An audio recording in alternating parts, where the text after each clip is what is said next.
Singapour est aujourd'hui l'un des pays les plus avancés et les plus prospères du monde. En termes de qualité de vie et de conditions environnementales, cette nation insulaire de 728 km² se classe parmi les premières au monde. Singapour est appelée la capitale corporative de l'Asie. Il y a encore 50 ans, Singapour était l'une des nations insulaires les plus pauvres du monde. Il était rempli de maisons brisées, de rues mal entretenues, d'une circulation irrégulière, de personnes malades et démunies. C'était une nation dépourvue de ressources naturelles et remplie de criminalité, d'analphabétisme et de corruption. Aujourd'hui, cette petite île est devenue le centre commercial le plus important du monde moderne. Regardez l'épisode complet de Wonderfact pour en savoir plus sur l'histoire de la façon dont ce pays pauvre est devenu l'un des plus riches du monde en si peu de temps, ainsi que sur les changements qui l'ont conduit à cette position. Le nom Singapour est dérivé du mot malais, Singapour.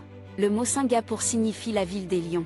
Selon la légende, le fondateur de Singapour a donné à son royaume le nom de la cité du lion, parce qu'il a vu un lion sur l'île et a pensé que c'était un symbole de chance. Le marlin, également connu sous le nom de poisson-lion, est un symbole de fierté et de courage singapourien. On dit qu'il y a longtemps, lorsque Singapour était connu sous le nom de Sea City, il y avait une énorme tempête maritime. Les habitants ont placé leur confiance en Dieu. Selon les habitants de l'époque, une créature mi-poisson est apparue de la mer et a combattu la tempête pour sauver les insulaires. Le marlin et le poisson-lion sont depuis devenus des symboles de fierté et de courage pour les Singapouriens. Lorsque les Britanniques occupèrent Singapour, celle-ci devint la principale base navale britannique en Asie. Singapour était alors appelé le « Gibraltar de l'Est », car c'était la base principale de la marine britannique. Lorsque les Britanniques se retirèrent complètement de la région asiatique en 1960, de nombreux pays accédèrent à leur indépendance. À cette époque, plusieurs pays voisins, dont la Malaisie, Singapour et l'Indonésie, accèdent à l'indépendance. Le 31 août 1963, les Britanniques accordent l'indépendance à Singapour. L'importance de Singapour a considérablement diminué après le départ des Britanniques. C'est devenu seulement une petite île et un pauvre village de pêcheurs. Autrefois, les gens gagnaient leur vie uniquement en pêchant du poisson. De plus, l'île était entourée sur deux côtés par deux nations hostiles, l'Indonésie et la Malaisie. La majorité des 3 millions d'habitants de la ville étaient au chômage et les 2/3 d'entre eux vivaient dans des bidonvilles.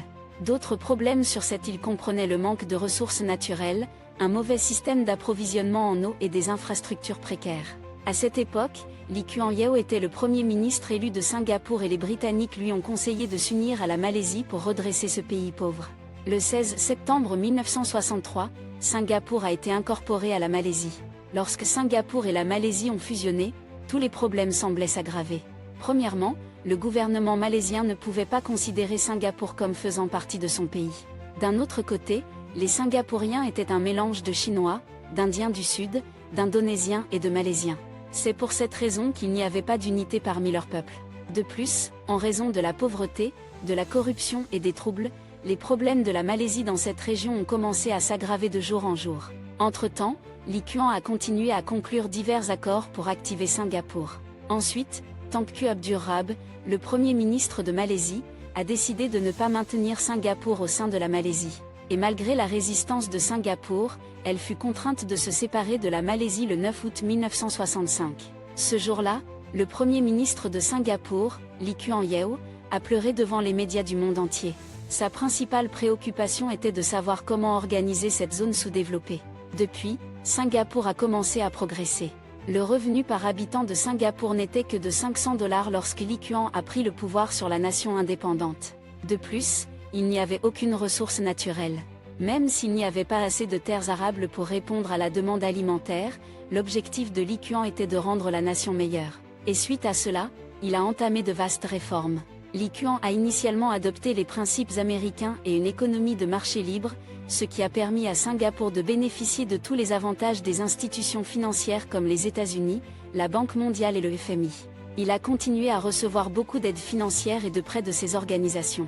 Il revitalise leurs ports maritimes délabrés. En conséquence, les navires commerciaux d'Europe et d'Asie choisissent le port de Singapour comme centre de transit. Les navires avaient l'habitude de faire le plein, de se détendre et de s'approvisionner ici. Ainsi, Singapour gagne énormément d'argent grâce au port. Grâce à cela, Lee Kuan a commencé à obtenir très facilement l'argent nécessaire à la formation du pays. Un État doté d'une main-d'œuvre forte et compétente pour le gérer. Après avoir réalisé cela, Li Qiang a élaboré un plan à long terme et a choisi quelques personnes talentueuses et compétentes. Cela a produit un système de gouvernance efficace.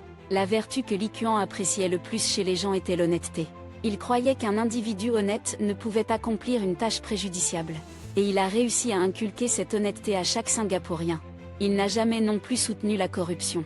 Il a également augmenté les salaires et les primes de chacun pour garantir que personne ne se livre à la corruption. Et c'est pour cette raison que personne n'a jamais envisagé de se livrer à la corruption. Li Qiang s'est d'abord concentré sur l'urbanisation planifiée et la construction d'infrastructures de pointe. Le Conseil du logement et du développement a été créé par Lee Kuan Yew. Au début, il garantissait un logement public à chaque Singapourien. Il pensait qu'avoir une maison dans cette ville rendrait une personne plus responsable et plus compatissante à son égard, ce qui ferait progresser Singapour. Grâce à cette décision, des centaines de Singapouriens ont désormais accès à un meilleur système de logement. Aujourd'hui, 95% de la population du pays réside dans des logements gouvernementaux. Il a construit l'ensemble des infrastructures de la ville en mettant l'accent sur une urbanisation planifiée et saine. Il y a une aire de jeu et un espace de loisirs dans chaque bâtiment de Singapour. Il a compris depuis longtemps que si ce petit pays s'agrandissait, il y aurait trop de voitures particulières et les routes deviendraient impraticables. Il a donc mis en place un système de transports publics amélioré. De plus, il a imposé des restrictions strictes sur la possession de véhicules privés. Les routes de Singapour sont encore aujourd'hui exemptes de circulation. Lorsque Lee Kuan est arrivé au pouvoir, Singapour n'était qu'un port maritime endormi. Cependant, Lee Kuan a compris que la situation géographique de Singapour était assez attractive en termes d'importance économique. Il a donc souhaité faire de cette composante un outil de développement significatif. Il prend toutes les mesures nécessaires pour en faire une destination touristique, notamment en y aménageant des équipements contemporains. Il a entièrement rénové le port maritime, l'aéroport et les infrastructures associées de Singapour. Les résultats sont apparus immédiatement. En peu de temps, Singapour est devenu une plaque tournante de transit pour les compagnies aériennes. Les voyageurs long courriers choisissent désormais Singapour comme destination de transit. D'autre part, le port maritime de Singapour est devenu le port maritime le plus fréquenté au monde. Les navires commerciaux choisissent ce port comme port de transit. Après le port maritime de Shanghai, le port maritime de Singapour est actuellement le port maritime le plus fréquenté au monde. La main-d'œuvre instruite et qualifiée d'un pays constitue le principal moteur de la croissance. Pour cette raison, Lee Kuan a accordé la plus grande importance au système éducatif. Il y a construit tous les meilleurs collèges, universités et écoles. Aujourd'hui, les meilleures universités du monde incluent celle de Singapour. L'Université nationale de Singapour est l'une des 20 meilleures universités au monde. C'est également vrai pour le système de santé de Singapour. Le système de santé du pays est bien connu dans le monde entier. L'hôpital Mount Elizabeth de renommée mondiale est situé à Singapour.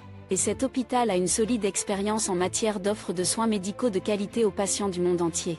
Singapour étant une île assez petite, il n'y avait pas assez de place pour l'industrie ou l'agriculture.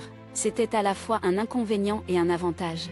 D'une certaine manière, le fait que rendre un petit pays plus vert soit simple constitue un avantage, ce qui attire également l'attention des investisseurs. Lee Kuan a profité de cette opportunité. Une ville propre et verte était de la plus haute importance pour Lee Kuan, un amoureux de la nature. C'est pour cette raison qu'il a créé le Comité d'action de la Cité-Jardin. Non seulement les arbres bordent les rues, mais les parcs couvrent à eux seuls 10% de Singapour. La gestion des déchets est si stricte que le chewing-gum est interdit dans le pays. Vous comprenez pourquoi Singapour est considéré comme le pays le plus propre du monde. Un incident survenu en 1973 a donné à Lee Kuan une énorme opportunité. Afin de contrôler le marché pétrolier arabe à l'époque, les États-Unis ont rompu leurs relations avec leurs réserves d'or et ont établi le dollar comme moyen d'échange. Lee Kuan a profité de cette situation. Il a élevé Singapour au rang de premier marché d'échange. En prenant les mesures nécessaires pour établir un marché du dollar en Asie, Singapour a dépassé son rival Hong Kong. En conséquence, Singapour a commencé à gagner beaucoup d'argent. Pour rendre Singapour plus attrayante pour les investissements, Lee Kuan a construit diverses installations et procédé à des réformes juridiques. Il a prêté attention à chaque détail pour s'assurer que les investisseurs ne rencontreraient aucune difficulté avec leur investissement et n'a imposé aucune condition stricte sur l'investissement. Ainsi, Singapour est devenue la plus grande plaque tournante commerciale d'Asie du Sud-Est. Les entreprises ont continué à choisir Singapour en masse. Les facteurs clés sont l'absence de troubles politiques, un système de communication de premier ordre, des impôts très bas, un gouvernement favorable aux propriétaires d'entreprises, des infrastructures exceptionnelles et un environnement exceptionnel. Actuellement, Il n'existe aucune grande société multinationale, notamment Google, Facebook, Chevron, Toyota et PepsiCo, qui ne dispose d'un siège régional à Singapour. La politique de Lee Kuan Yew dans le domaine social était conservatrice, même si le néolibéralisme se reflétait dans son domaine économique. Il a donc donné la priorité à la liberté commerciale plutôt qu'à la liberté individuelle. D'un autre côté, il a continué à appliquer toutes les lois strictes pour maintenir l'environnement de Singapour en ordre. Lorsque Lee Kuan est arrivé au pouvoir dans la République de Singapour, le revenu annuel par habitant n'était que de 500 $ américains. À partir de là, il a augmenté d'environ 2800% pour atteindre 14 500 $ américains en 1990, dernière année du gouvernement de Lee Kuan Yew. Et Singapour a aujourd'hui un revenu par habitant de près de 80 000 $, ce qui le place au 8e rang mondial. Après Lee Kuan, Singapour a été dirigé par son fils. À l'heure actuelle, le Premier ministre de Singapour est son fils Lee Hsien Loong. En principe, la structure politique de Singapour suit celle de Lee Kuan. Elle a également toujours conservé sa primauté dans le commerce mondial. Et Singapour est passé d'une pauvre ville de pêcheurs à un pays de classe mondiale. N'hésitez pas à laisser un commentaire pour nous dire ce que vous pensez de la vidéo. Appuyez sur le bouton j'aime si vous l'aimez et partagez la vidéo pour informer vos amis. Et restez à l'écoute de notre page pour plus de vidéos.